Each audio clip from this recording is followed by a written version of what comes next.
जय हिंद दोस्तों, क्या हाल चाल है। मैं समझता हूँ आप सब बढ़िया होंगे। आज हमारा जो कक्षा 12 का एक बहुत अच्छा टॉपिक है निश्चित समाकलन के गुण, जिसे हम बोलते हैं प्रॉपर्टीज ऑफ डेफिनेट इंटीग्रल्स।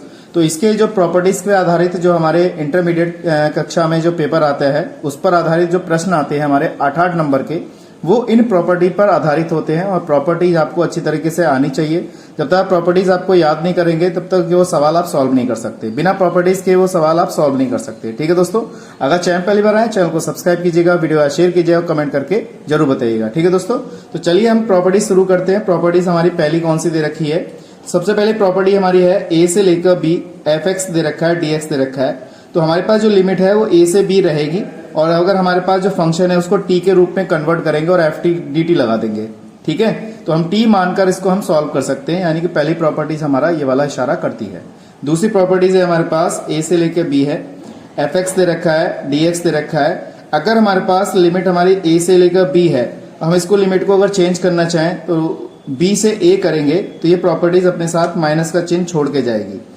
बात समझ में आ गई। इसका मतलब यह है कि अगर इस प्रॉपर्टीज के बारे में समझे, अगर हमारे पास कोई छोटी प्रॉपर्टीज ऊपर आ गई है और बड़ी प्रॉपर्टीज नीचे है तो हम इसको चेंज करेंगे तो यहाँ पर हम माइनस चिन्ह हमें लगाना पड़ेगा और एफ एक्स डी एक्स हो जाएगा। ये हमारी सेकंड प्रॉपर्टीज थी। तीसरी प्रॉपर्टीज के बारे में बात करेंगे। यहाँ पर ए से लेकर बी एफ एक्स है। अगर हमें ऐसा लग रहा है कि किसी भी क्वेश्चन में कि हमारी प्रॉपर्टीज जो है वो जोड़ के अलग अलग कर सकते हैं उसे, तो हम इस वाली प्रॉपर्टीज का प्रयोग करेंगे तीसरी प्रॉपर्टी से। कैसे? ए से लेके बी के बीच में कुछ ना कुछ हमारे अवयव होंगे। इसमें ए से लेके बी के बीच में कोई ना कोई पद होंगे, तो हम इसको लिख सकते हैं ए से लेके c f x d x plus c से लेके b f x d x, इस टाइप से। तो ये ध्यान रखिएगा, हमारा ए का मान छोटा है सी से और सी का मान छोटा है बी से। ठीक है, यानी कि बी बड़ा है यहाँ पर। ठीक है, तीसरी प्रॉपर्टीज हमारे पास अगली प्रॉपर्टीज है ए से लेके बी एफ एक्स है। अगर हमें जरूरत पड़ रही है तो किसी भी दोनों लिमिट में से, यानी कि दोनों लिमिट को हम क्या करेंगे, अपर लिमिट और लोअर लिमिट को जोड़ेंगे और उसमें से एंगल में से कम कर देंगे, तो हमारी वाली प्रॉपर्टीज यहाँ पर काम करती है। तो हमारे पास क्या लिखेगा, ए से लेके b f a plus b minus का एक्स डी एक्स, इसको इस टाइप से लिखा जाता है। और जो 8 नंबर की प्रॉपर्टीज है, मतलब 8 नंबर का मतलब कहने का मतलब मेरा ये है कि जो 8 नंबर का प्रश्न आता है उसमें प्रॉपर्टीज नंबर हमारी जो 4 है ये वाली, ये बहुत यूजफुल होती है। इस प्रॉपर्टीज को आप याद रखना है। अगर हमारे पास लोअर लिमिट अगर 0 है, अपर लिमिट अगर हमारे पास ए दे रखी है और ये हमारे पास एफ एक्स डी एक्स है, तो 0 से A F A minus x d x, इस प्रॉपर्टीज में क्या करते हैं, अपर लिमिट में से एंगल में से उसको कम कर देते हैं, यानी कि एंगल उसको अपर लिमिट में से एंगल को घटा देते हैं और डी एक्स लिख देते हैं। तो ये प्रॉपर्टीज बहुत काम आती है। इसमें ये बहुत यूजफुल भी है। इस सारे क्वेश्चन जो है ज्यादातर वो इसी प्रॉपर्टीज पर यूज होते हैं। अगली प्रॉपर्टीज हमारे पास 5 प्रॉपर्टीज दे रखी है। अगर हमारे पास 0 से 2a है, एफ एक्स डी एक्स दे रखा है, तो हम इस प्रॉपर्टीज को क्या लिख सकते हैं, 0 से a लिख सकते हैं F x d x plus 0 से a F 2a minus x into D x, इस तरीके से इस प्रॉपर्टीज को लिख सकते हैं।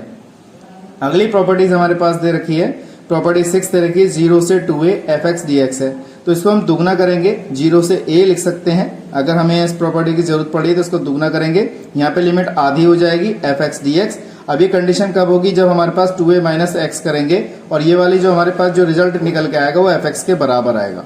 ठीक है, अब एफ एक्स कौन सा है हमारे पास, ये वाला एफ एक्स, इसके बराबर आएगा। तब हम क्या करेंगे, इस वाली लिमिट को क्या कर सकते हैं, इसको दुगना करके इस लिमिट को आधा कर देंगे, तो अब ये हमारे पास ये फंक्शन ये रिजल्ट आएगा।